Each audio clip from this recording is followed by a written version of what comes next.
여러분 여러분 안녕하셨습니까? 오늘은 요한복음 6장 37절로 40절까지 말씀을 제가 봉독해 드립니다. 아버지께서 내게 주시는 자는 다 내게로 올 것이요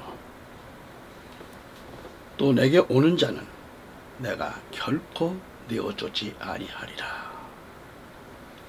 이는 내가 하늘에서 내려온 것은 내 자신의 뜻을 행하려는 것이 아니요 나를 보내신 분의 뜻을 행하려 함이라.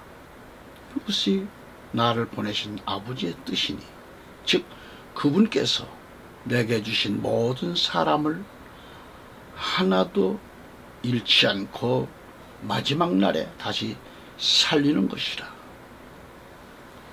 또 이것이 나를 보내신 분의 뜻이니 아들을 보고 그를 믿는 사람은 누구나 영혼을 얻게 하는 것이라.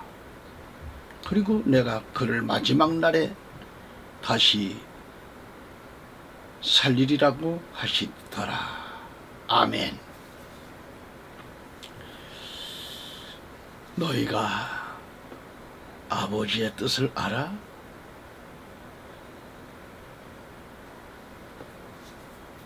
오늘 그러한 제목을 가지고 봅니다.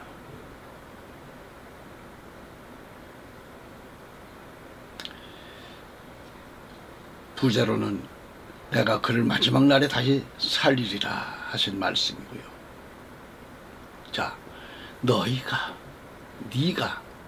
아버지의 뜻을 알아? 그런 얘기겠죠. 우리 그리스도인들은 하나님 아버지의 뜻을 얼마만큼 알고 계신가? 물론 잘 안다고 하실 것이지만 그러나 하나님의 뜻을 얼마나 알고 계시는지 마태복음 7장 21절에 보시면 나에게 주여 주여 하고 부르는 자마다 다 천국에 들어가는 것이 아니요 하늘에 계신 나의 아버지의 뜻을 행하는 자라야 되느니라고 하셨습니다. 여기서 하늘에 계신 나의 아버지의 뜻이 어디에 있다고 하셨습니까? 나의 아버지의 뜻을 행하는 자라야 하나님 왕국에 들어간다는 말씀인데 말이죠.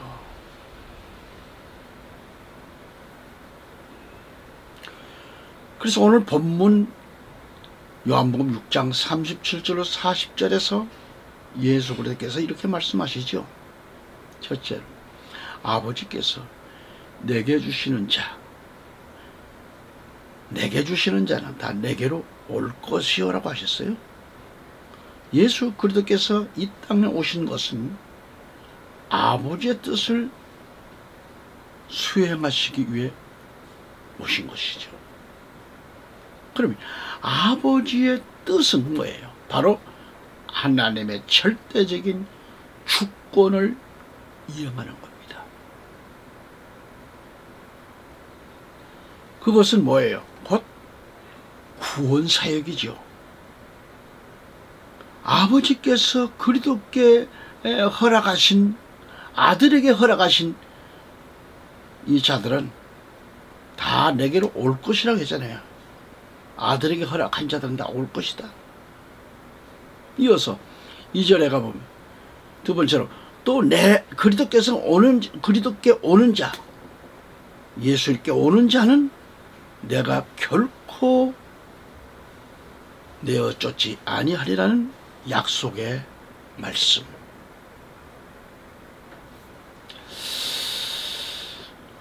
예수 그리스도는 아버지의 뜻에 따라 친히 이행할 것을 강조하고 그래서 내게 오는 자들은 아버지의 뜻에 따른 것이기에 내게 오는 자는 결코 거부하지도 내어 쫓지 않는다는 그런 말씀이 됩니다. 여기서 중심적인 내용이 뭐예요? 하나님의 뜻인 영적 권위에 대해 강하게 암시하고 있는 거죠.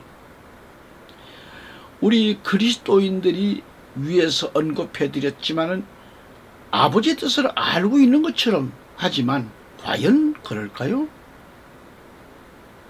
겉포장은 그리스도인 같은데 그 가슴에는 있어야 할 그리스도가 안 계시는 거예요. 입술로는 그리스도인 같은데 그 가슴에는 그리스도가 없어요. 안 계셔요. 아주 오래된 얘기입니다. 서울에 있는 어느 유명한 부흥 강사가 시골에 어떤 교회에 이제 부흥 강사로 초청을 받고 가게 되는 겁니다. 그런데 사모님께서 잘 다녀오시라고 하면서 뭐 지방에 교회 가니까 좀 고생하시겠다 싶어서 그랬는지 몰라도 영양가가 높은 그런 음식으로 정성을 다해 가지고 잡수시도록 한상 차려드려서 잘 먹고 칙칙폭폭 열차를 타고 가시는 거예요. 그리고 목적지인 역에서 내려가지고 교회를 찾아갔습니다. 그런데 그 교회 중직자들 몇 사람이 역전에 와가서 서울에서 오시는 부흥 강사를 아무리 기다려도 안 오는 겁니다. 왜 그럴까요? 서울에서 오시면 정말 양복 차림에다가 아주 참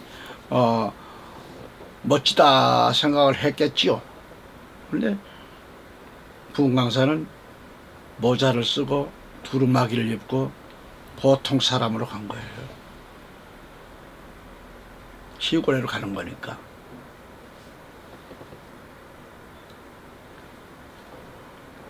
그러니 강사는 이미 와서 갔는데 교회를 찾아가고 했는데 이 교회 중직자들은 아무리 기다려도 멋있게 생긴 사람이 부흥 강사가 안 오는 거죠. 예비 시간은 다가오는데. 그래서 교회로 돌아왔어요. 그래서 부흥 강사가 무슨 연구로 못 오시나 그래서 담임 목사가 예배를 인도하게 된다고요. 그리고 성도들에게 이러저러 해서 오늘 서울 강사님이 모 목사님이 못 오셔서 오늘 제가 설교를 하게 되었다면서 광고하고 있는데 바로 앞자리에서 목사님 강사 여기 왔으며 있다면서 강단으로 올라온 거예요.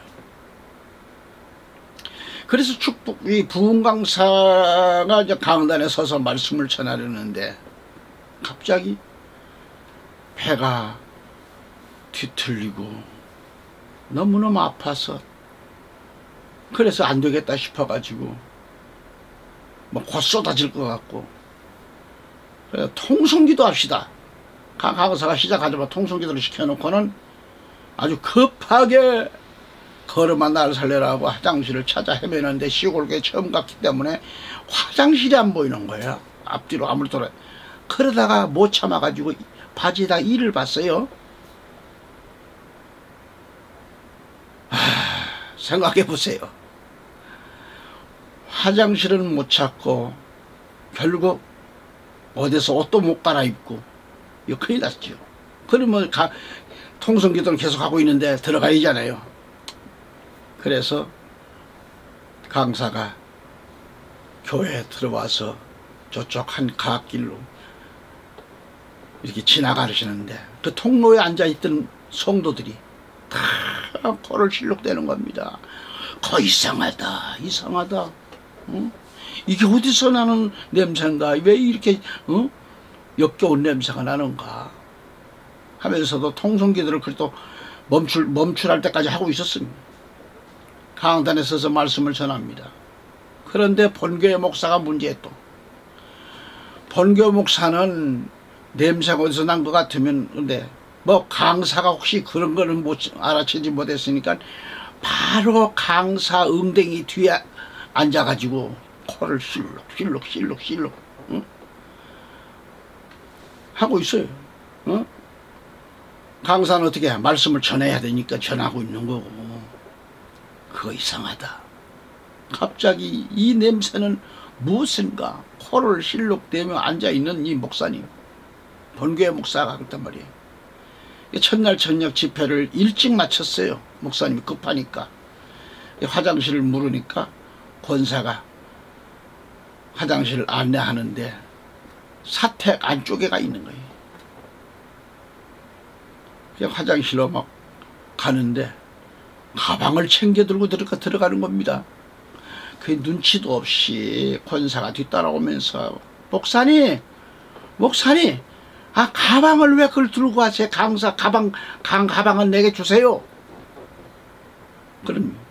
그래도 강사는 급하니까 못 들은 척하고 화장실로 들어가서 급한 대로 바지와 속옷을 벗고 대충 씻고 그렇게 난 후 속옷과 바지를 갈아 입었어요. 벗은 옷은 어떻게 처리해야 될까 고민입니다. 고민 중에 성도에게 부탁을 해서 신문지를 한두 장도 아니고 몽땅 가져오라 해서 신문지를 많이 가져달라 해서 가져왔어요. 그래서 바지와 속옷을 겹겹이 신문에다가 쌓고 또 쌓고 또 쌓고 아주 몇 겹을 쌓는지 아주 두둑하게 그 신문지에다가 속옷 바지를 다 싸가지고 다음날 오전 집회를 마친 후 우체국을 이제 급히 찾아가서 포장된 그 문제의 속옷과 바지를 소포로 발송합니다. 그리고 본교회로 배달된 이 보따리가 있어서 수요 예배를 마치고 교회 사모님과 장로들이 광고를 하는데 재직들은 한 사람도 가지 말고 사무실로 모이게 하시오. 모여달라. 그래서 문제에 발송된 소포를 회탁에 올려놓고 장로 한 분이 기도를 합니다. 하나님 감사합니다. 우리 목사님이 어느 도시 공공교회에 부흥회를 인도하시러 가셨는데 얼마나 은혜를 입으셨으면 벌써 이렇게 떡보따리가 왔다고 그래 놓고 우리 주 예수 그리스도 축복하고 기도했다 하고 그렇게 기도드린 후에 재직들이 침을 꼴딱꼴딱 삼키고 야 이 떡이 웬 말인가 침을 삼키고 보따리에 포장을 한 겹 두 겹 벗겨도 이거 떡이 안 나와요. 떡이 없어. 겹겹이 또 뜯고 또 뜯고 몇 번 나오지만 마지막 문제의 바지와 속옷이 나오면서 그 사무실 안에 인분 냄새가 진동을 합니다. 이렇게 웃지 못할 해프닝이 벌어졌다는 것을 말씀드리는 거예요. 뭐 그 이후 얘기는 안 하겠습니다만 위에서 언급해드렸듯이 그리스도인 중에는 아버지를 알고 있다지만은 겉포장은 그리스도인입니다. 그 가슴에 그리스도가 계셔야겠는데 그리스도가 안 계시는 사람들 심판할 때에 겉포장으로는 하나님 나라 왕국에는 들어갈 수가 없잖아요. 이 안에 똥포장이 되어 있는데 어떻게 들어갑니까? 포장만 화려하게 교인인 양, 장로인 양, 목사인 양, 잘도 포장된 된들 그렇게 겉포장을 된들 하나님과는 상관이 없잖아요. 이 방송을 듣고 계신 여러분 혹 그런 대상자 있습니까? 그래서 마태복음 7장 21절에 뭐라고 한 얘기입니까? 나에게 주여 주여 하고 부르는 자마다 다 천국에 들어가는 것이 아니요 하늘에 계신 나의 아버지의 뜻을 행하는 자라야 되느니라 그랬습니다. 또한 예수 그리스도께서 이렇게 말씀하십니다. 마태복음 12장 50절에 누구든지 하늘에 계신 내 아버지의 뜻을 행하는 그 사람이 나의 형제요 자매요 모친이라고 하셨습니다. 누구든지입니다. 누구든지. 이 말씀은 하늘에 계신 내 아버지의 뜻대로 행하는 자라는 그런 절대적 조건을 의미하는 거예요. 누구든지. 따라서 하늘에 계신 내 아버지의 뜻을 행하는 그 사람이라고 했습니다. 이 말씀에서 흐르는 맥이 뭐예요? 이 말씀을 정말 흐르는 맥은 주 안에서 한 가족을 정의하고 있습니다. 누가복음 8장 21절에 보면 내 모친과 형제들은 하나님의 말씀을 듣고 그것을 행하는 사람들이라는 것입니다. 예수 그리스도를 내 구주로 따르며 섬기는 성도들을 가리켜 하나님의 권속이라고 그러죠. 권속. 에베소 2장 19절이죠. 또 믿음의 식구들이라고 했어요. 갈라디아 6장 10절에. 그렇게 지금 믿음의 식구들을 의미하는 건데, 여러분 하늘에 계신 나의 아버지란 초자연적인 차원에서 예수 그리스도는 절대적 존재인 거룩하신 하나님, 거룩하신 아버지, 이 하나님과 특별한 관계, 곧 아버지와 아들의 관계를 이루고 있음을 암시하는 거예요. 따라서 아버지의 뜻을 행하는 자란 어떤 의롭고 선한 일을 몸소 행한다는 의미가 아니라 예수 그리스도 안에서 계시된 아버지의 구원 의지로서 예수 그리스도를 신앙하고 아버지의 뜻을 따라 하나님 나라 왕국의 완성을 위해 애쓰는 일을 의미하고 있다는 겁니다. 요한복음 6장 29절. 아멘. 거포장, 이것 갖고는 온전한 그리스도인이 될 수 없습니다. 안이 중요하겠죠? 그 가슴에 그리스도가 안 계시는데 입술로 주여 주여 한다고 해서 그리스도인이 되나요? 그 가슴에 그리스도가 안 계시잖아요. 예수께서 또 말씀하십니다. 요한복음 6장 38절에 이는 내가 하늘에서 내려온 것은 내 자신의 뜻을 행하려는 것이 아니요 나를 보내신 분의 뜻을 행하려 함이라 하셨습니다. 그리스도께 말씀하십니다. 내가 하늘에서 내려온 것은 내 자신의 뜻을 행하려는 것이 아니요, 이 말씀은 그리스도께서 아버지의 뜻을 행하려 한다는 그런 것을 강조하고 있는 거예요. 여러분은 아버지의 뜻을 얼마만큼 아십니까?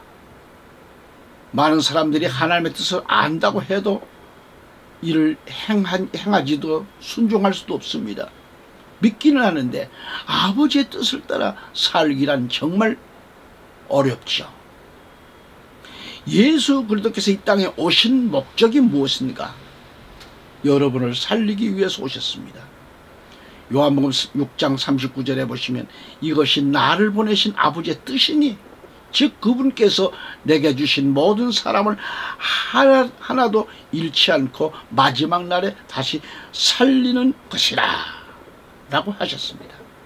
여기서 내 아버지의 뜻은 뭐예요? 그리스도를 통하여 모든 사람을 하나도 잃지 않고 마지막 날에 다시 살리는 것이라는 얘기죠. 죄로 말미암아 죽은 자들은 육신은 살아있으나 영으로는 죽어있는 자들입니다. 그러한 우리를 마지막 날에 다시 살리시겠다는 것입니다. 아멘. 마지막 날이란 마지막 심판날만 지칭하지 않고 예수 그리스도의 초림부터 이때부터 시작되었습니다. 그래서 그리스도의 초림은 종말의 시작이고 그리스도의 재림은 종말의 완성이 이루어지는 거예요. 바로 이 마지막 날에 다시 살리는 것이라고 하셨습니다. 마지막 때 그리스도의 구원 사역은 그리스도를 알고 구원받은 자들을 부활하게 함으로써 결정적인 완성의 단계로 들어가는 거죠. 그래서 믿는 자들의 부활은 그리스도의 권위에 대한 최후의 증거로 보는 것입니다. 아멘. 그리스도께서 오신 것은 아버지의 뜻을 행하는 데 있다고 하셨어요. 본문 37절에서 내게 주시는 자 그랬죠. 내게 오는 자라고 했는데 40절 가보면 아들을 보고 그를 믿는 사람 그랬어요. 40절에 이것이 나를 보내신 분의 뜻이니 아들을 보고 믿는 사람은 누구나 영생을 얻게 하는 것이라. 그리고 내가 그를 마지막 날에 다시 살리리라고 이렇게 말씀합니다. 그런데 아들을 보고 믿지 않는 자들이 있다는 말이죠. 요한복음 3장 36절에 보시면 아들을 믿는 자는 영생을 가졌고 그 아들을 믿지 않는 자는 영생을 보지 못하고 오히려 하나님의 진노가 그 사람 위에 머물러 있느니라고 했습니다. 이 말씀의 본질이 뭐예요? 어느 것을 택할 것인지, 어느 선택, 그 선택은 사람들에게 있다며, 우리들에게 있다며 권고하고 있어요. 예수 그들을 구세주로 믿고 영생에 이를 것인지, 아니면 불순종 가운데서 멸망하든지 둘 중 하나가 앞에 놓여 있을 뿐 그 중간 지대는 없다는 얘기입니다. 불명고 아들을 믿는 자예요. 아들을 믿는 자는 영생을 가졌다고 했습니다. 그러나 그 아들을 믿지 않는 자는 생명을 보지 못하고 오히려 하나님의 진노가 그 사람 위에 머물러 있다는 말씀이죠. 하나님의 진노는 하나님의 심판을 가리키는 겁니다. 디도서 1장 15절 말씀 가서 보면은 정결한 사람들에게는 모든 것이 정결하나 더럽혀진 자들과 믿지 않는 자들에게는 아무것도 정결한 것이 없고 도리어 그들의 마음과 양심이 다 더럽혀져 있느니라 라고 했습니다. 이 말씀의 의미는 정결한 사람을 가리키는데 정말 그리스도의 구속으로 인해서 자신이 쌓여있는 죄들과 결별하고 성령님과 동행해야 되는 성령과 죄들과 결별한 성령의 사람은 마음이 평안합니다. 내적으로 마음이 깨끗해졌다는 것은 주 안에서 새롭게 변화됐다는 증거, 그런 사람을 말합니다. 그렇지만 더럽혀진 자들과 믿지 않는 자들에게는 아무것도 정결한 것이 없다고 했어요. 도리어 그들의 마음과 양심이 더 더럽혀졌다는 거죠. 이런 자들은 하나님과 상관없는 자들입니다. 더럽혀지고 믿지 않는 자들에게는 정결함도 없고 마음과 양심까지도 더럽혀졌기 때문에 그런 자들의 마음에 무슨 화평이 있겠는가. 정결하고 깨끗한 삶을 가진 그런 자라야 마음과 양심도 깨끗하잖아요. 이러한 사람은 마음과 양심이 평안하고 모든 일에 화평을 이루게 됩니다. 그렇지 못한 자라면 마지막 때 그리스도를 만날 수가 없습니다. 히브리 12장 14절 볼까요? 모든 사람과 더불어 화평함과 거룩함을 추구하라. 이것이 없으면 아무도 주를 보지 못하리라 하겠습니다. 다시 한번 읽어드릴게요. 모든 사람과 더불어 화평함과 거룩함을 추구하라. 이것이 없이는 아무도입니다. 아무도 주를 보지 못하리라 그랬습니다. 여러분, 모든 사람과 더불어 화평하라는 것은 뭐예요? 저처럼 그리스도인들과의 바른 관계는 기정사실이지만 그리스도인들은 빛과 소금으로서 믿지 않는 자들에게도 화평을 추구하라는 뜻입니다. 그리스도인들이 세상에서 빛이 되지 못하고 인간적으로 도덕적으로 또는 대인관계가 빛이 되지 못하고 어둡게 산다고 하면 교인은 될지 몰라도 진정한 그리스도인은 아닌 것이죠. 모든 사람과 더불어 화평함과 거룩함을 추구하라고 했어요. 그러니까 우리 그리스도인은 하나님과의 화평을 통해서 타인들과의 행복과 복지를 위한 책임성을 가져야 합니다. 이것이 없이는 아무도 주를 보지 못하리라는 이 말씀을 깊이 새겨야 할 것입니다. 둘째로 거룩함을 추구하라는 것은 뭐예요? 여기서 거룩함이라고 하는 것은 하기야수모인데 이것은 거룩해진 상태를 말하는 것이 아니라 거룩해져가는 과정을 나타내고 있는 말이에요. 거룩해져라. 거룩해지는 것. 이 과정은 하나님과의 은혜의 선물입니다. 이를 우리 성도들이 믿음으로 받아들이고 거룩하게 살 때에 주어지는 말씀이죠. 여기서 거룩함은 그리스도인들이 소유해야 할 하나님의 본질적인 속성입니다. 그러므로 우리 그리스도인들은 반드시 거룩해져야만 돼요. 레위기 11장 45절 가서 보면 이는 내가 너희의 하나님이 되려고 이집트 땅에서 너희를 데리고 나온 주임이라. 하나님이시죠. 그러므로 너희는 거룩하고 이는 내가 거룩함이라 라고 하셨습니다. 거룩하라. 너희는 거룩하라. 내가 거룩하다 그랬어요. 베드로전서 1장 15, 16절에 가보면 오히려 너희를 부르신 그 분께서 거룩하신 것처럼 너희도 모든 행실에 거룩하라. 이는 기록되기를 내가 거룩하니 너희도 거룩하라고 하시기 때문이니라 했습니다. 하나님은 우리를 어둠에서 광명한 빛으로 부르셨고 따라서 우리를 하나님을 닮아 거룩한 자들이 되기를 원하시는 겁니다. 아멘. 말씀을 보았듯이 화평과 거룩함이 없이는 절대로 하나님을 볼 수 없습니다. 왜냐하면 화평과 거룩은 그리스도의 구속사역으로 인해 그리스도인에게 성취된 것이며 하나님 백성으로서 그리스도인들이 반드시 드러내야 할 하나님의 속성입니다. 고린도후서 6장 4절에 그들 가운데 이 세상의 신이 이 세상 신 귀신을 가리킵니다. 귀신 진짜 이 세상의 신이 믿지 않는 자들의 마음을 어둡게 해요. 귀신이 어둡게 하여 하나님의 영광이 형상이신 그리스도의 영광스러운 복음의 광채가 그들에게 비치지 못하게 하느니라 그랬습니다. 여기서 세상의 신은 바로 뭐예요? 이 시대의 신을 말합니다.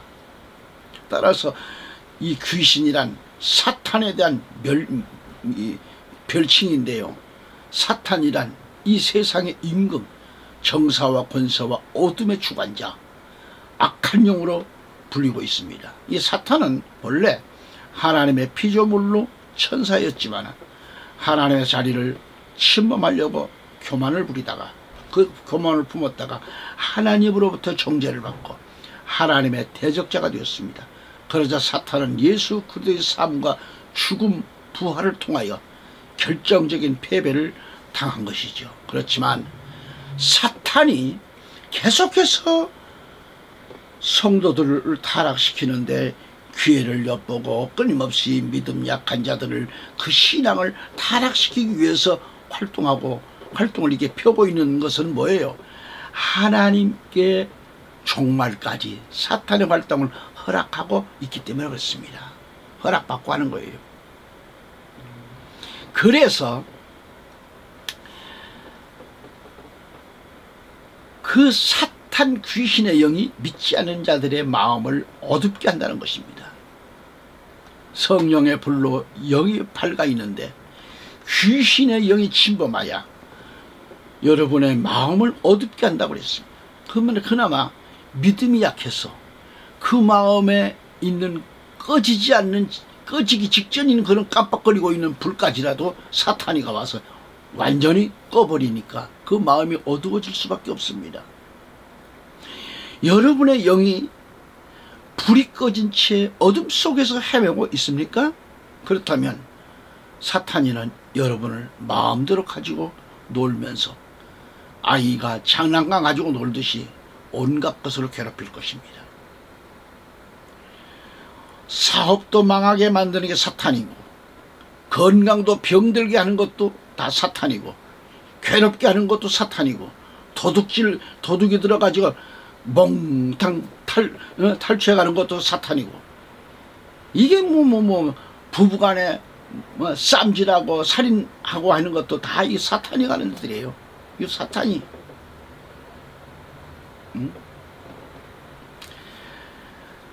사탄에게 지배를 받는 사람들은 되는 일이 없습니다. 불 꺼진 상태에서 백주에도 허우적거리는 것처럼 말이죠.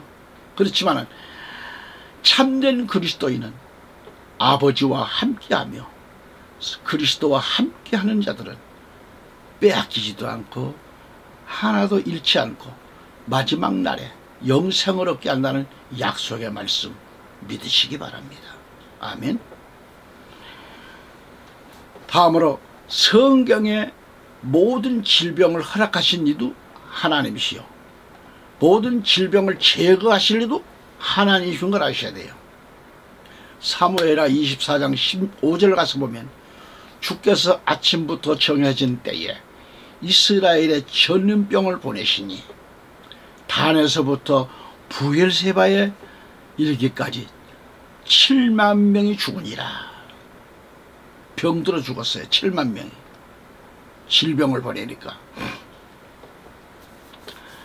그러나 우리 하나님은 시편 103편 3절에 보면 내 모든 죄악을 용서하시며 내 모든 질병을 치유하시니 라고 하셨어요. 잠언서 12장 18절에도 칼로 찌르듯이 말하는 것도 있으나 내 모든 질병을 치유하시니 라고 했었고요.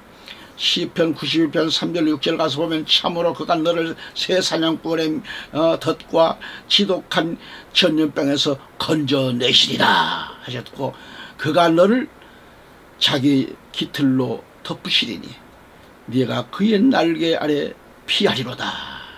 그의 진리가 너의 방패와 손방패가 되리니 내가 밤에 공포나 낮에 날아가는 화살이나 어둠 속에서 만연하는 전염병이나 백주에 황폐케 하는 멸망을 두려워하지 아니하리로다 라고 하셨습니다. 할렐루야.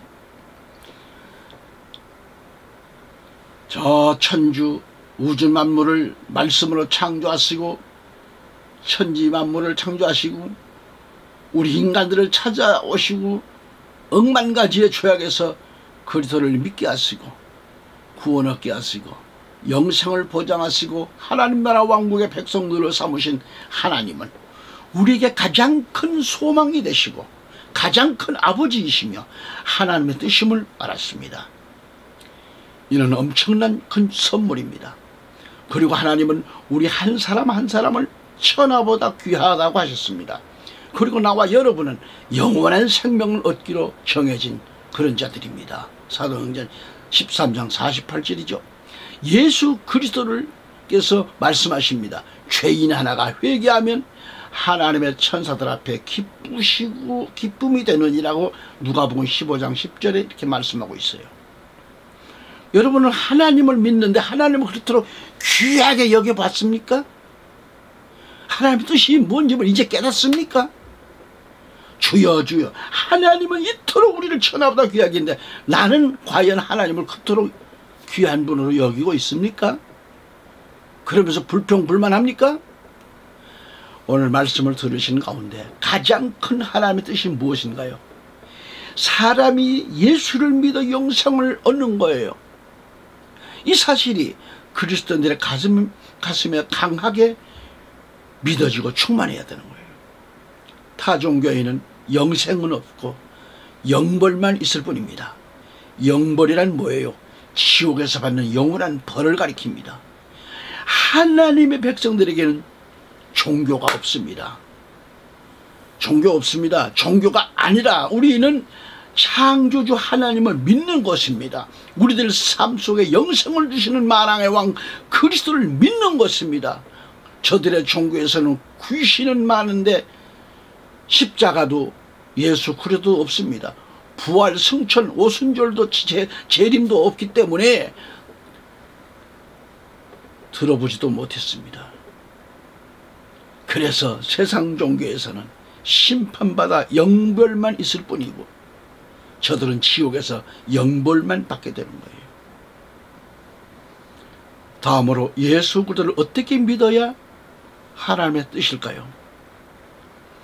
요한복음 6장 40절에 보면 나를 보내신 분의 뜻이니 아들을 보고 그를 믿는 사람은 누구나 영생을 얻게 하는 것이라. 그리고 내가 그를 마지막 날에 살리리라 하셨어요. 여기서 그리스도를 보내신 하나님의 뜻은 아들 예수 그리스도를 보고 믿는 사람이라고 하셨습니다. 전도 나가서 이 말씀을 전해보세요. 아니, 이 말씀을 전해보셨나요? 하나님께서 이 땅에 그리스도를 보내주신 그리스도를 보고 그를 믿는 사람은 누구나 영생을 얻게 한다고 하는 이 말씀을 전하여 보셨나요? 영생을 얻고 마지막 날에 그를 살리리라는 그 말씀 말이죠. 교회들 중에는 과거보다 풍요를 누리고 살면서도 그리스도를 믿지 못하고 있습니다. 그래서 교회를 출석하고 믿는다고 하는데 그러나 문제는 교회 밖에서는 믿음이 없습니다. 전혀 그리스도인의 냄새도 모습도 없습니다. 가정에서도 그리스도를 믿는 모습은 없고 평범한 세인들처럼 그렇게 살면서 그리스도인답지 못한 삶을 살고 있으니 말이죠. 하나님의 백성다운 정서가 없잖아요. 지금 이건 뭐예요? 신앙인의 모습이 아니래. 천지개벽이 있다고 해도 그리스도를 믿는 그 신앙이만큼은 변천해야 됩니다. 끝까지 믿음을 지켜야 합니다. 믿음 지키다가 오늘 죽임을 당할지라도 믿으면 죽으면 천국인데 믿어야 됩니다. 오늘 교회들 가운데 그리스도인 중에는 교회가 자기 문화생활의 도구로 활용되고 있어요. 그런 교회들이 많습니다. 지역사회를 위해서 한다고 해가지고 이것은 교회 주인이 예수 그리스도인 것을 잊어버렸다는 얘기예요. 특히 인간들이 주인 형태 행사를 하고 있는 교회들은 인본주의 형태로 바뀌었습니다.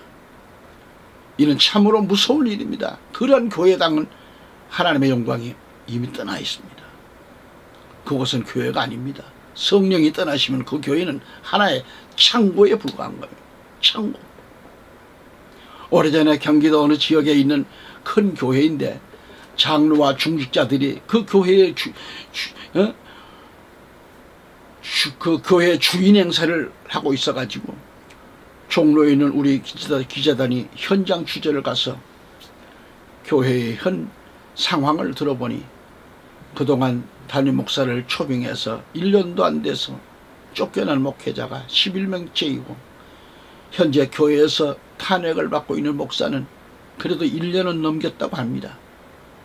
교회가 목회자를 쫓겨내기 위해서 고소 고발로 말이 아닙니다.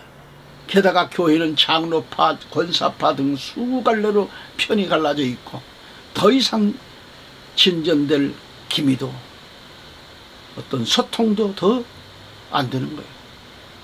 서로가 자기 주장만 내세워요. 자기들이 옳다는 겁니다. 그래서 그 교회를 사진을 찍고 돌아와서 신문과 방송에 특집으로 제가 사실 그대로 내보냈습니다.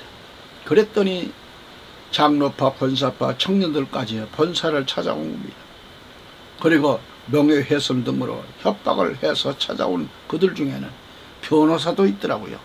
그렇지만 한때 저는 일간지 법원검찰 출입기자를 하고 있었던 경험이 있었기에 같이 온 그 변호사와 그들에게 그 교회의 상황을 제가 파악했기 때문에 그대로 설명을 하고 나서 하나님 두렵지 않느냐, 하나님이 기름 부어 세우신 목회자를 11명째 이제 12명째 쫓아내고 또 여러분들 발 뻗고 잠이 오느냐, 어떻게 그렇게 사느냐, 어떻게 마귀의 종로로 살면서 이렇게 악하게 되어 있느냐고 목청을 높이니까 결국 그들은 내 손을 잡더니 잘못을 시인하고 돌아갔습니다. 하지만 그 일이 있고 난 1년 후쯤 그 목사는 그 교회에서 엄청난 괴롭힘을 당하고 쫓겨나고 말았다는 것입니다. 목사가 안 나가니까 사택 수도를 끊고 전기도 끊고 사택으로 연결되는 가스 밸브도 차단시키는 등 온갖 행패를 당하는 그 교회를 떠나 모 지역에서 개척을 시작했다는 이야기를 들었습니다. 이러한 교회는 생명의 주인이신 예수 그리스도를 떠나게 한 것입니다. 그리스도를 나의 삶의 문화적 방편으로 여기는 자들입니다. 이들 교회는 예수 그리스도를 믿는 것이 아니라 내 영광, 내 권위, 내 명예, 내 생각, 내 재산, 이런 생각을 의지하고 믿기 때문에 이러한 잘못된, 이런 못된 일들이 생기는 거죠. 이들은 하나님의 뜻이라면 뜻이란 없는 자들입니다. 저는 신문사를 20년 동안 하면서 전국적으로 이러저러한 교회에 정말 참 말하기도 부끄러운 그러한 보도자료가 올라오고 서류가 내게 보내지고 했던 교회들이 있습니다. 목사가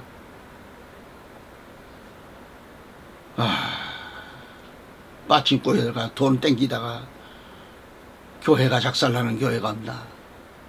참 부끄러운 얘기죠, 이 시대에. 셋째로 성경 말씀이 하나님의 뜻입니다. 성경 말씀을 통해서 그리스도인들이 전하시는 하나님을 알아야 되고, 그리스도인이 우리 전능하신 하나님을 알아야 되고, 어떻게 믿을 것이며 어떻게 사는 것이 복을 받고 바른 삶을 살아갈 수 있을까, 이를 알게 하는 것이 하나님의 특별한 은혜요 산물입니다. 구약과 신약 성경 전서는 예수 그리스도를 중심으로 기록된 하나님의 후속사적인 목표를 지닌 그런 하나님의 의지를 나타내는 책입니다. 요한복음 5장 39절에 다만 이것들을 기록한 것은 너희로 예수가 그리스도 곧 하나님의 아들이심을 믿게 하려는 것이요 또 믿음으로써 그의 이름을 통해 성령을 얻게 하려는 것이다, 생명을 얻게 하는 것이다 하셨는데, 하나님의 말씀은 성경이요 성경을 통하여 영생의 목적을 가지고 있다고 하는 사실을 뜻합니다. 그런데 오늘 현대교회들 중에는 성경에 없는 철학과 훈시를 마치 진리인 양 전하고 있잖아요. 많은 그 목회자들의 그 메시지를 들어보면 내세와 영생, 천당과 지옥 설교가 거의 없어요. 많은 방송들, 우리 기독교 방송들이 많이 있고 했지만 없습니다. 조금 전에 한 설교가 그 다음에 하는 설교하고는 완전 엇박질을 내는 설교들이 많고요. 참 좀 선별해서 좀 하면 안 될까 그런 생각. 왜? 돈이 우선이니까, 방송국이 돈이 우선이니까 지적을 못하지요. 이것도 저것도 설교라고 다 틀어놓습니다.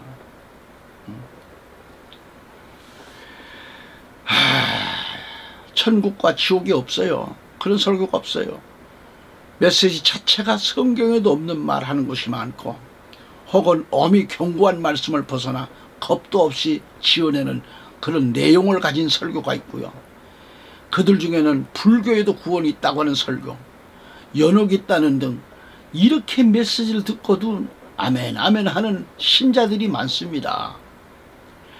현재 신자들이 그러한 메시지에 속고 그 영혼이 죽어가고 자신이 죽어가고 있는데 말이죠. 계시록 22장 18절 19절 말씀 보면 뭐라고 했을까요? 이는 내가 이 책의 예언의 말씀을 듣는 각 사람들에게 증거하노니 누구든지 이것들에 더하면 하나님께서 이 책에 기록된 재앙들을 그에게 더하실 것이요, 또 누구든지 이 예언의 책의 말씀들에서 삭제하면 하나님께서 생명의 책과 거룩한 도성과 이 책에 기록된 것들에서 그의 부분을 제하여 버리시리라 그랬습니다. 하나님 성단에서 목사가 성경에 없는 말을 하면 성경에 경고한 벌을 받는 거예요. 어떻게 목사가 만왕의 왕이신 예수 그리스도의 말씀을 감추고 세상 예화나 성도들을 기분만 맞춰주는가 하면 등대기 긁어주는 설교만 하고 있을 수 있는가? 그리스도인들은 성경대로 사는 것이 하나님의 뜻이요, 성경대로 살아가는 것이 교회의 개혁이요, 하나님의 뜻임을 알아야 합니다. 우리는 하나님의 뜻을 따라 행동을 옮겨져야 돼요. 무엇을 요구하기를 원하는 그런 기도보다는 아버지의 뜻이 무엇인가를 깨달아야 하고, 기도를 성령이 인도하심 속에서 짧게 하든 길게 하든 하나님의 뜻을 깨닫는 신앙인 생활이 되시기를 저는 이 자리를 빌어 다시 오실 예수 그리스도의 이름으로 간절히 축원합니다. 다음 시간까지 안녕히 계십시오. 항상 건강하시고 믿음으로 승리하시기 바랍니다. 아멘.